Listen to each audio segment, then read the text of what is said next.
কি খবর সবার? আজকে আমাদের বায়োলজির যে টপিকটা আমরা পড়ব সেটা হচ্ছে মেইনলি নিউক্লিক অ্যাসিড। আচ্ছা, নিউক্লিক অ্যাসিড সম্বন্ধে যদি পড়তে চাই তাহলে প্রথমে যে ব্যাপারটা মনে আসে যে আসলে নিউক্লিক অ্যাসিড আমরা কোথায় পাই, তাই না? বা নিউক্লিক অ্যাসিডটা আল্টিমেটলি কী জিনিস?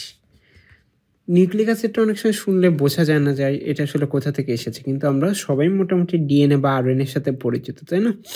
ডিএনএ বা আরএনএ এই দুইটা যদি আমরা ভেঙে বলি বা হচ্ছে এটা ফুল ফর্ম যদি আমরা দেখি তাহলে কি আসে? ডিএনএর ক্ষেত্রে দেখা যায় হচ্ছে ডিঅক্সিরাইবো নিউক্লিক অ্যাসিড, আর আরএনএ হচ্ছে রাইবোনিউক্লিক অ্যাসিড। ইট মিনস হচ্ছে প্রকৃতিতে বা হচ্ছে পৃথিবীতে মেইনলি দুই ধরনের নিউক্লিক অ্যাসিড আমরা পেয়ে থাকি, তাই না? তাহলে এইটাই হচ্ছে আমাদের নিউক্লিক অ্যাসিডের ধারণাটা আমরা এইভাবে প্রতিষ্ঠা করতে পারি যে আসলে আমরা ডিএনএ আরএনএ এইভাবেই চিনে থাকি, কিন্তু যে নিউক্লিক অ্যাসিডটা আর ডিএনএ আরএনএ আসলে আলাদা কিছু নয়। নিউক্লিক অ্যাসিডই হচ্ছে ডিএনএ আরএনএর মেইন কম্পোনেন্ট, এবং তার সাথে কোন পেন্টোজ সুগার থাকছে তার উপর ডিপেন্ড করেই ওদের নামকরণ চেঞ্জ হয়ে যাচ্ছে। আচ্ছা, তাহলে আমাদের প্রথমে আমরা এখানে দেখে নিচ্ছি যে আমাদের মোটামুটি আজকে যে ক্লাসটা হবে সেখানে আমরা 4টা বেসিক টপিকের ওপরে আমাদের লেকচারটা সাজিয়েছি, যেখানে শুরু হচ্ছে ইন্ট্রো দিয়ে। এখানে আমরা খুবই বেসিক কিছু কথা বলবো নিউক্লিক অ্যাসিড নিয়ে, এবং তারপরে হচ্ছে এইটার টাইপ বলবো যে এটা আমরা কতগুলো টাইপে ভাগ করতে পারি। অলরেডি আমরা বলে দিয়েছি, তাই না, যে হচ্ছে কোন কোন টাইপ আছে নিউক্লিক অ্যাসিডের। দেন হচ্ছে ফাংশন, এই যে নিউক্লিক অ্যাসিডটা আসলে কি কারণে লাগবে আমাদের সেইটা সম্বন্ধেও আমরা হচ্ছে জানতে পাবো। আর দেন হচ্ছে এদের যে বেসিক কম্পোনেন্টগুলো আছে সেই বেসিক কম্পোনেন্টগুলো কি সেটা সম্বন্ধে আমরা একটু জানতে পাবো, কারণ হচ্ছে দেখা যায় যে ডিএনএ এবং আরএনএর ক্ষেত্রে যে বেসিক কম্পোনেন্টগুলো আছে সেগুলো সামান্য পরিবর্তন দেখা যায়। সেটা নিয়েও আমরা একটু আলোচনা করব, এবং তাদের যে স্ট্রাকচার আছে সেটা নিয়েও আমরা দেখব। এরপরে হচ্ছে বেসিক কিছু কনসেপ্ট, যেটা হচ্ছে রেপ্লিকেশন, ট্রান্সলেশন, ট্রান্সক্রিপশন, সেইটা সম্বন্ধে একটা ইনিশিয়াল ধারণা আমরা দেব। পরবর্তীতে যে ক্লাসগুলো আসবে তখন হচ্ছে আমরা এই রেপ্লিকেশন, ট্রান্সলেশন, ট্রান্সক্রিপশন এগুলো প্রত্যেকটার ব্যাপারে হচ্ছে আমরা ডিটেইল জানতে পাবো। ঠিক আছে? তাহলে একদম প্রথমে যদি আমরা শুরু করছি হচ্ছে আমরা ইন্ট্রোডাকশন দিয়ে। ঠিক আছে? ইন্ট্রোডাকশনে আমরা যে কথাটা বলতে পারি, যদি আমরা এইভাবে যদি আমরা বলি যে হচ্ছে নিউক্লিক অ্যাসিডটা কি? নিউক্লিক অ্যাসিড হচ্ছে এমন একটা বায়োমলিকিউল যে মলিকিউলটা কি করে, যে মলিকিউলটা হচ্ছে মেইনলি আমাদের যে জেনেটিক তথ্যগুলো আছে, আমাদের যে জেনেটিক তথ্যগুলো আছে সেই তথ্যগুলোকে স্টোর করে রাখে, ট্রান্সমিট করে বা এক্সপ্রেশনের ক্ষেত্রে সাহায্য করে থাকে। ঠিক আছে? এমন বায়োমলিকিউল যারা হচ্ছে আমাদের জেনেটিক এক্সপ্রেশন, বাংলাতে কি বলতে পারি, জিনগত যে বহিঃপ্রকাশ বা জিনগত যে প্রকাশগুলো আছে সেই জিনগত প্রকাশের ক্ষেত্রে হচ্ছে এই ডিএনএ বা আরএনএ বা নিউক্লিক অ্যাসিডটা সাহায্য করে থাকে। এছাড়া দেখা যায় যে মা বাবা থেকে সন্তান সন্ততিতে কি করে, বৈশিষ্ট্যগুলো আমরা ট্রান্সমিট করে দেই, তাই না? মা বাবা থেকে যেসব বৈশিষ্ট্যগুলো আছে সেইগুলো অনেক সময় দেখা যায় যে মায়ের কাছ থেকে কিছু বা বাবার কাছ থেকে কিছু বৈশিষ্ট্য সন্তান পেয়ে থাকে। সেই ট্রান্সমিশনের পদ্ধতিটাও হয় কিন্তু এই ডিএনএ বা আরএনএর মাধ্যমে, নিউক্লিক অ্যাসিডের মাধ্যমে। আর এইখানে কি মা বাবার যে বৈশিষ্ট্যগুলো, দেখা গেল মায়ের বৈশিষ্ট্য মায়ের ডিএনএতে থাকবে, বাবার বৈশিষ্ট্য বাবার ডিএনএতে থাকবে। এইভাবেই কি স্টোরও করে রাখতে পারে, তাই না? বা স্টোর করে রাখতে পারে, বা জেনেটিক যে ইনফোগুলো আছে সেগুলো স্টোর করা থাকে কোথায়? সব কিছু স্টোর করা থাকে হচ্ছে এই যে ডিএনএ অথবা আরএনএতে। ঠিক আছে? আর আমরা অলরেডি বলেছি যে হচ্ছে এর কি দুইটা ভাগ আছে, ডিএনএ এবং আরএনএ। সেটা হচ্ছে আমরা পরবর্তীতে যে টাইপ বলে আলাদা একটা হচ্ছে সেগমেন্ট করেছি বা আলাদা একটা টপিক রেখেছি, সেইখানে আমরা আর একটু ডিটেইলসে বলবো। আচ্ছা, এখন টাইপ এবং ফাংশনের দিকে যদি আসি, প্রথমে টাইপের কথা যদি বলি, টাইপ ধরো এই যে আমরা একটু আগে বললাম যে ডিএনএ আর হচ্ছে আরএনএ, তাই না? ডিএনএটা কি? ডিএনএ হচ্ছে ডিঅক্সিরাইবোনিউক্লিক অ্যাসিড।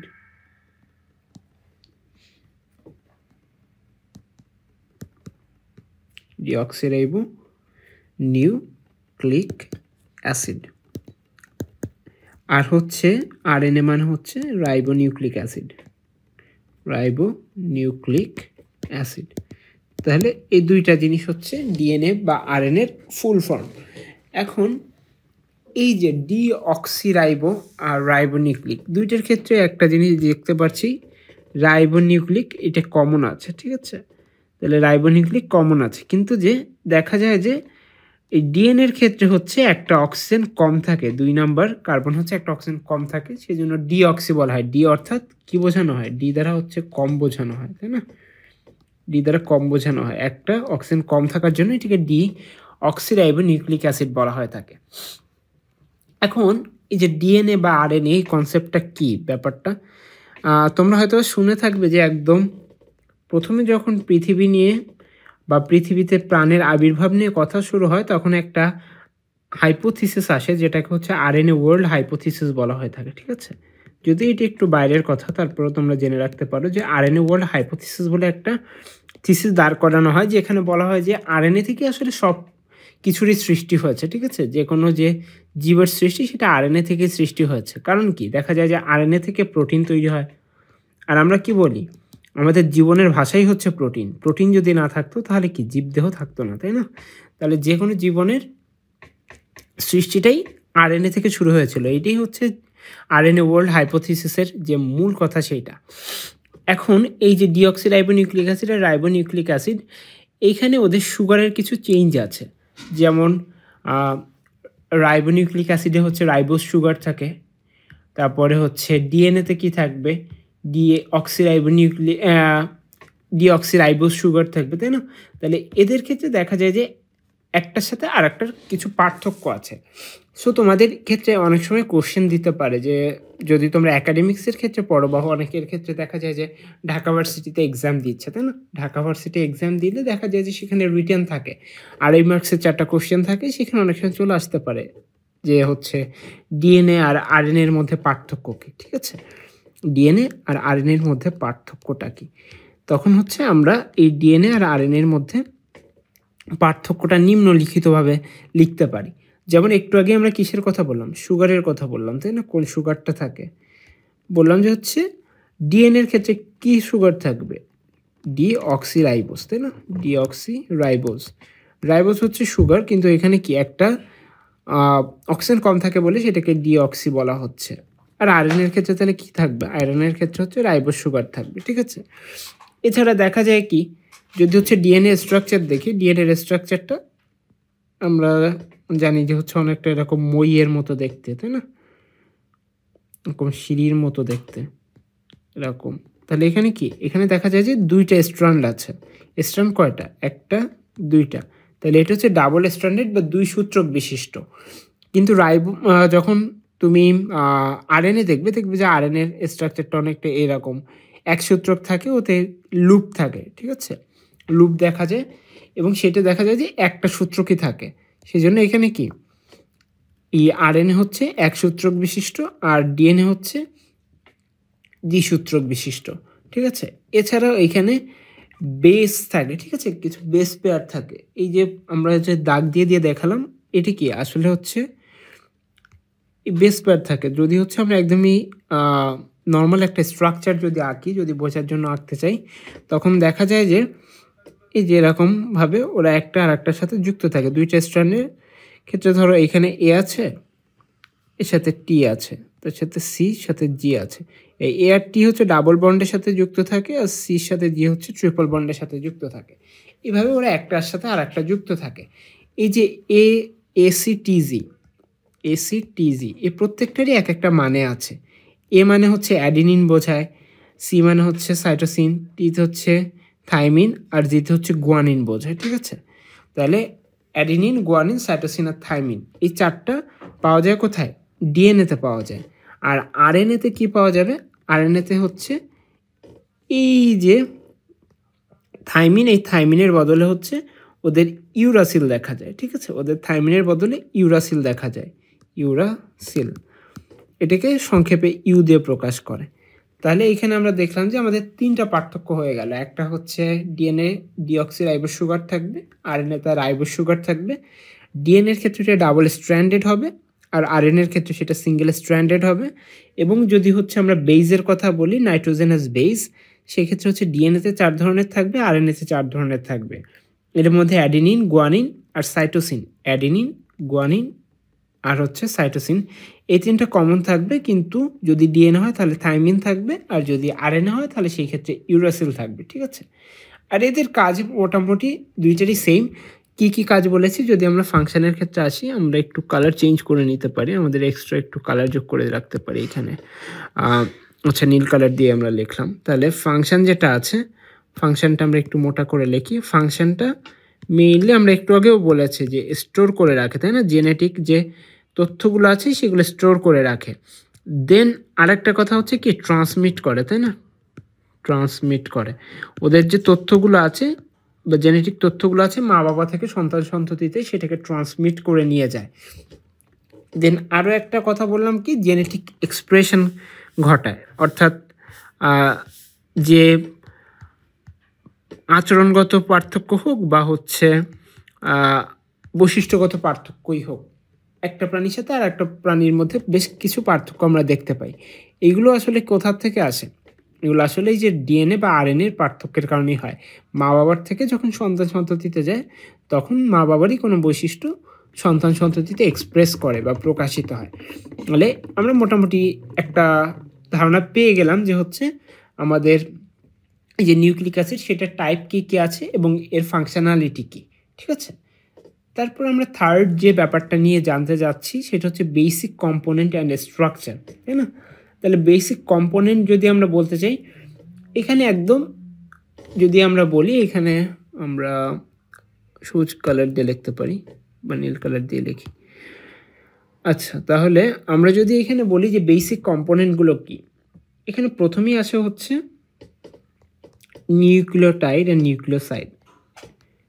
তোমরা অনেকেই জানি যে হচ্ছে তোমরা অনেক ভালো পড়ালেখা করো, সো তোমরা অনেকেই হয়তো বা জানবে যে নিউক্লিওটাইড কি আর নিউক্লিওসাইড কি, তাই না? নিউক্লিওসাইড। এখন নিউক্লিওটাইড আর নিউক্লিওসাইড, এই দুইটার পার্থক্য হচ্ছে এই যে যখন এখানে ফসফরাস গ্রুপটা যুক্ত হবে, ফসফেট গ্রুপটা যখন যুক্ত হবে তখন হচ্ছে সেটা নিউক্লিওটাইড। কিন্তু যদি ফসফেট গ্রুপ যুক্ত হওয়ার আগ পর্যন্ত থাকে, অর্থাৎ এখানে যদি পেন্টোজ সুগার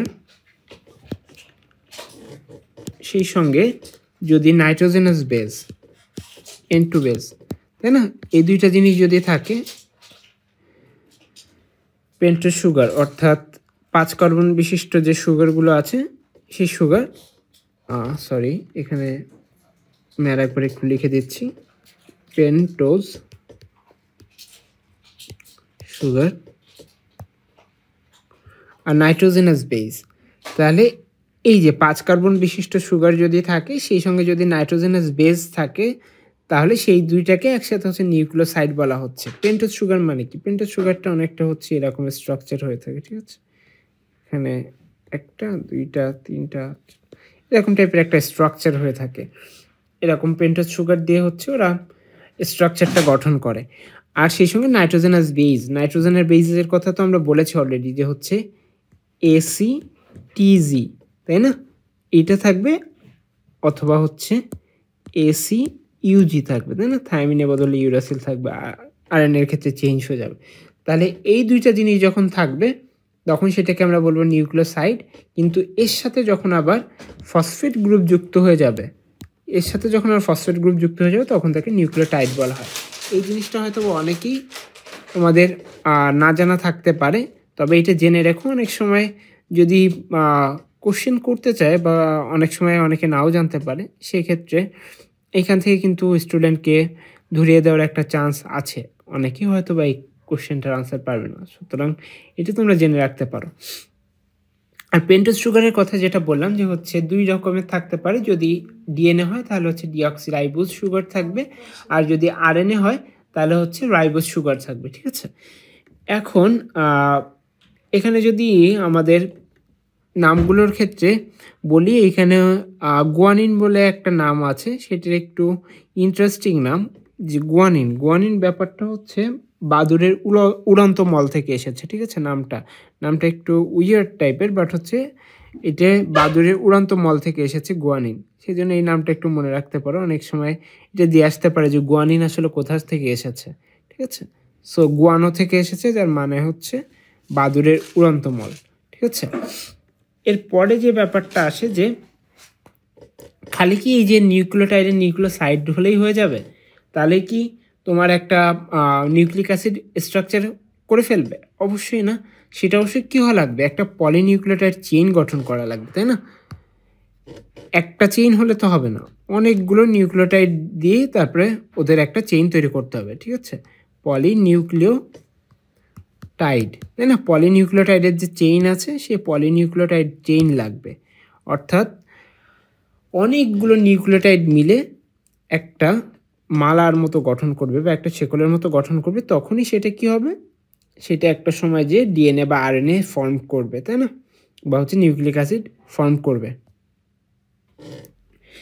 এরপরে যদি আমরা স্ট্রাকচারের কথা বলি, আমাদের ডিএনএ এবং আরএনএ দুইটার ক্ষেত্রে কিন্তু আলাদা স্ট্রাকচার দেখা যায়, ঠিক আছে? দুইটার ক্ষেত্রে আলাদা স্ট্রাকচার দেখা যায়। স্ট্রাকচারের জন্য আমার মনে হয় আলাদা একটা যদি ফাইল করি, মানে আলাদা একটা পেজে যদি লেখা হয়, তাহলে আমার জন্য মনে হয় তোমাদেরকে বোঝানোটা আর একটু সহজ হয়ে যাবে। তাহলে আমরা এখানে একটু লিখে নিই যে স্ট্রাকচার, তাই না? আমরা একটু স্ট্রাকচারটা নিয়ে একটু দেখতে পারি। এখন স্ট্রাকচারটার ক্ষেত্রে দুইটা আলাদা হবে, একটা হচ্ছে ডিএনএ আর একটা হচ্ছে আরএনএ, তাই না? দুইটার ক্ষেত্রে স্ট্রাকচার একটু আলাদা। অলরেডি আমরা কিন্তু বলে দিয়েছি, কি বলে দিয়েছি? আমরা অলরেডি বলে দিয়েছি যে ডিএনএ বা আরএনএ এর ক্ষেত্রে একটা হবে কি ডাবল স্ট্র্যান্ডেড, তাই না? ডাবল স্ট্র্যান্ড বা হচ্ছে দ্বিসূত্রক, মানে দুইটা সুতার মতো থাকবে। আর একটা হচ্ছে সিঙ্গেল স্ট্র্যান্ড বা একসূত্রক, তাই না? STRAND, সিঙ্গেল স্ট্র্যান্ড বা একসূত্রক। তাহলে আরএনএ আর ডিএনএ এর মধ্যে একদম বেসিক স্ট্রাকচারের পার্থক্য হচ্ছে একটাতে দুইটা সূত্রক থাকে আর একটাতে একটা সূত্রক থাকে। যে ডিএনএ যে স্ট্রাকচারটা সেইটা প্রথমে জানা গিয়েছিল ডিএনএ ডাবল হেলিক্স মডেল থেকে। তোমরা অনেকেই হয়তো শুনে থাকবে DNA double helix model, DNA double helix model. এই মডেলটা কে দিয়েছিলেন তোমরা অবশ্যই জানো, আশা করি, যে ওয়াটসন আর ক্রিক, ঠিক আছে? দুইজন বিজ্ঞানী ছিলেন, ওয়াটসন এবং হচ্ছে ক্রিক। এই দুইজন বিজ্ঞানী মিলে ডিএনএ এর স্ট্রাকচার, ডাবল হেলিক্যাল যে স্ট্রাকচার, সেইটা বের করেন। তার জন্য ওনাদেরকে 1953 সাল বা 1963 সালে হচ্ছে নোবেল প্রাইজ দেওয়া হয়।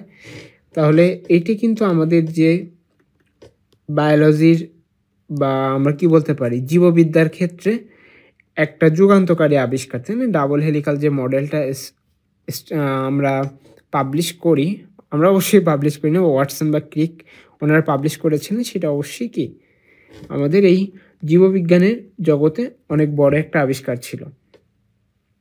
এবং এই যে ডাবল হেলিক্যাল যে স্ট্রাকচারটা ছিল সেটাকে দেখতে কেমন লাগে? অনেকটা মইয়ের মতো লাগে, তাই না? এরকম লাগে অনেকটা। এক্ষেত্রে একটা হচ্ছে 3 থেকে 5-এর দিকে যাবে আর একটা হচ্ছে 5 থেকে 3-এর দিকে যাবে। এটা অবশ্যই আমাদের এত বেশি ডিটেলসে জানার দরকার নেই এখন। আমরা যেহেতু পরবর্তীতে আবার ডিএনএ রেপ্লিকেশন, ট্রান্সলেশন, ট্রান্সক্রিপশন আলাদাভাবে পড়বো, তখন হচ্ছে আমরা এগুলো ব্যাপারে ডিটেলস জানতে পারবো, ঠিক আছে? এই যে তবে এইটা জেনে রেখো যে একটা এই যে 3 থেকে 5-এর দিকে 3 প্রাইম থেকে 5 প্রাইমের দিকে যাচ্ছে আর একটা 5 থেকে 3 প্রাইমের দিকে যাচ্ছে, এই জন্য এদেরকে বলা হয় হচ্ছে অ্যান্টি প্যারালেল, ঠিক আছে? অ্যান্টি প্যারালেল অর্থাৎ একটা আর একটার সাথে প্যারালেল থাকবে কিন্তু তাদের দুইটার দিক হচ্ছে আলাদা হবে, সেই জন্য এদেরকে অ্যান্টি প্যারালেল বলা হয়ে থাকে। সেই সঙ্গে স্ট্রাকচারের কথা যেটা বলা হলো, এদের সাথে এ আর টি থাকবে আর সি আর জি থাকবে, ঠিক আছে? এর সাথে টি হচ্ছে ডাবল বন্ডের মাধ্যমে যুক্ত থাকবে আর সি এর সাথে জি হচ্ছে ট্রিপল বন্ডের মাধ্যমে যুক্ত থাকবে। এখন এই যে বন্ডগুলো কিন্তু হাইড্রোজেন বন্ড, ঠিক আছে? ডাবল হাইড্রোজেন বন্ড বা হচ্ছে ট্রিপল হাইড্রোজেন বন্ডের মাধ্যমে যুক্ত থাকে। এরপরে যেটা আসে আমরা আরএনএর ক্ষেত্রে যদি দেখি, আরএনএর ক্ষেত্রে আমরা একদম প্রথমেই বলেছি কি, ওদের দেখতে অনেকটা কেমন, ওদের দেখতে হচ্ছে সিঙ্গেল স্ট্র্যান্ডেড, তাই না? ওদের সিঙ্গেল স্ট্র্যান্ড, ওদের একটা লুপের মতো থাকে, তাহলে এদের হচ্ছে একসূত্রক। এবং এদের ক্ষেত্রে আবার ভাগ আছে, ঠিক আছে? এদের ক্ষেত্রে লুপ দেখা যায়, এটা একটা বৈশিষ্ট্য বলতে পারো, ওদের একটা পিকুলিয়ার বৈশিষ্ট্য।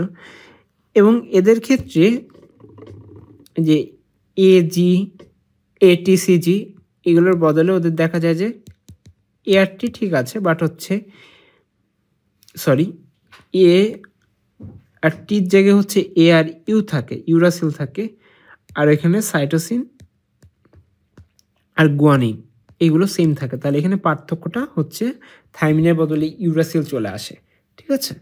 এরপরে আরএনএর কিন্তু আবার বেশ কিছু ভাগ আছে, যেমন আমরা কি জানি, আমরা টিআরএনএ জানি, তাই না? আরএনএর ভাগের মধ্যে একটা জানি টিআরএনএ, যেটা হচ্ছে ট্রান্সফার আরএনএ বলি, তাই না? তারপরে হচ্ছে এমআরএনএ আছে, মেসেঞ্জার আরএনএ। তারপরে হচ্ছে আরআরএনএ আছে, আরআরএনএ কি, রাইবোসোমাল আরএনএ আছে। তারপরে মাইনর আরএনএ আছে, তারপরে হ্যাঁ মাইনর আরএনএ আছে।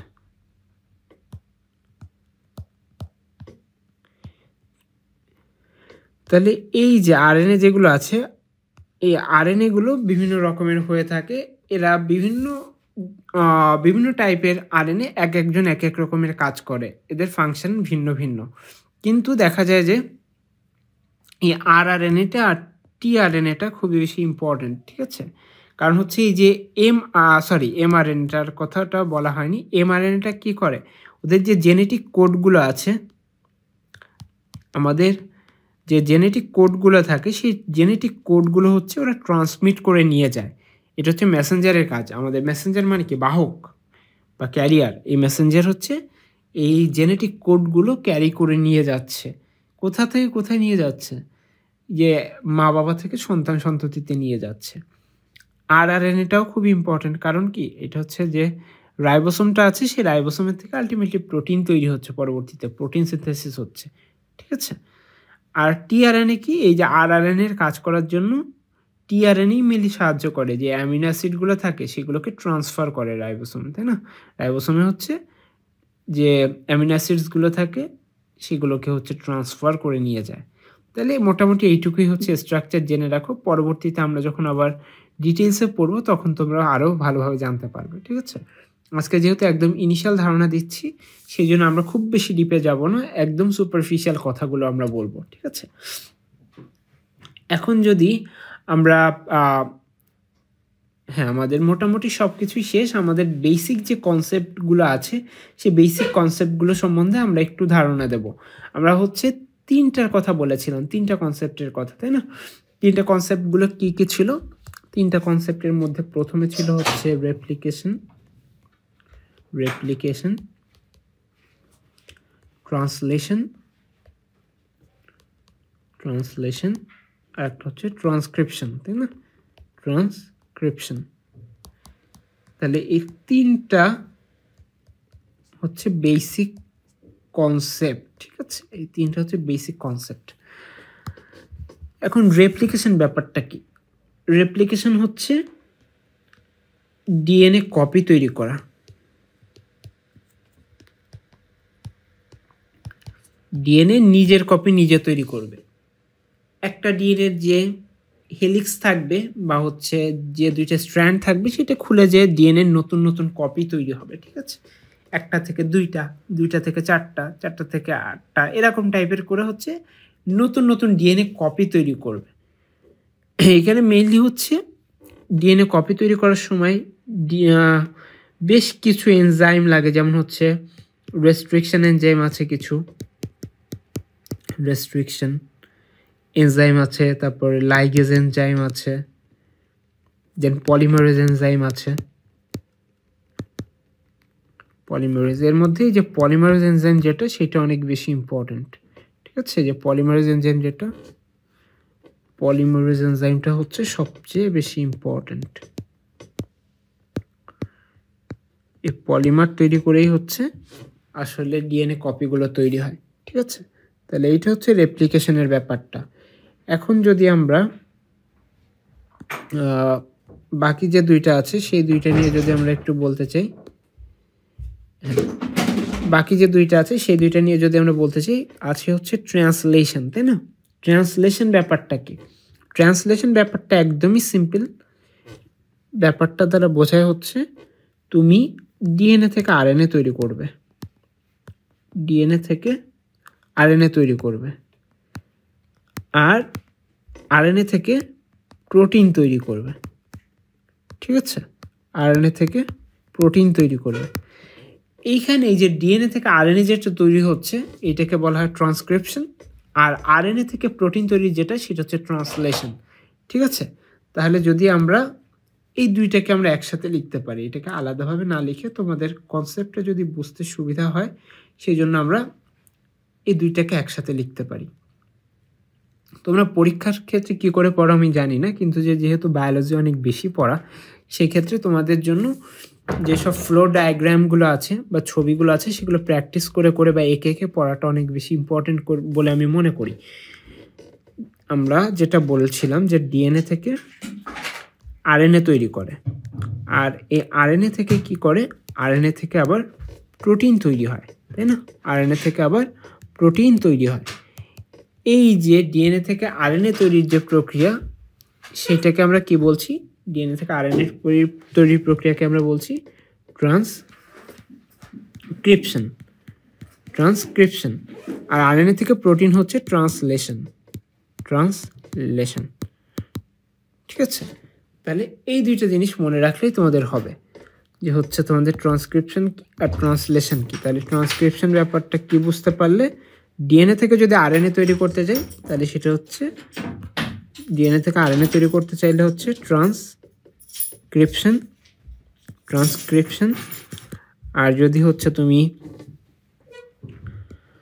আরএনএ থেকে প্রোটিন তৈরি করতে চাও তাহলে সেটা হচ্ছে ট্রান্সলেশন, ট্রান্সলেশন। আর এই পুরো প্রসেসটাকে একটা নামকরণ করা হয়, তোমরা কি জানো এটা পুরো প্রসেসটাকে কি বলা হয়? এই পুরো প্রসেসটাকে হচ্ছে আমরা বলি সেন্ট্রাল ডগমা। এটা খুবই পরিচিত একটা কোশ্চেন, ঠিক আছে? এই পুরো প্রসেসটাকে হচ্ছে সেন্ট্রাল ডগমা বলা হয়। ডিএনএ থেকে প্রোটিন তৈরির যে প্রসেস, তাই না, পুরোটাকে হচ্ছে আমরা সেন্ট্রাল ডগমা বলি। ডিএনএ থেকে ট্রান্সক্রিপশনের মাধ্যমে আরএনএ তৈরি এবং আরএনএ থেকে ট্রান্সলেশন প্রক্রিয়ার মাধ্যমে প্রোটিন তৈরি, পুরো প্রক্রিয়াটাকে হচ্ছে আমরা সেন্ট্রাল ডগমা বলে জানি। তাহলে এইগুলোই হচ্ছে আমাদের একদম বেসিক যে কনসেপ্টগুলো আছে সেইগুলো। আশা করি আজকের যে ক্লাসটা হলো সেইটাতে তোমাদের নিউক্লিক অ্যাসিড সম্বন্ধে মোটামুটি একটা ধারণা হয়ে গেছে। পরবর্তী ক্লাসগুলোতে আমরা যে টপিকগুলো এইখানে খুবই সুপারফিশিয়ালি আলোচনা করেছি সেগুলো আরও ডিপলি জানতে পারবো। তোমরা তোমাদের কোন কোন টপিকের উপর ক্লাস নিলে ভালো হয়, কোন কোন টপিকে তোমাদের সমস্যা আছে সেগুলো অবশ্যই আমাদের কমেন্ট করে জানাবে। আর তোমাদের ক্লাসগুলো কেমন লাগছে সেটাও জানাবে, আমরা কোথায় কোথায় ইমপ্রুভ করতে পারি সেটা জানাবে। তোমাদের সবার জন্য শুভকামনা, সবাই ভালো থাকবে।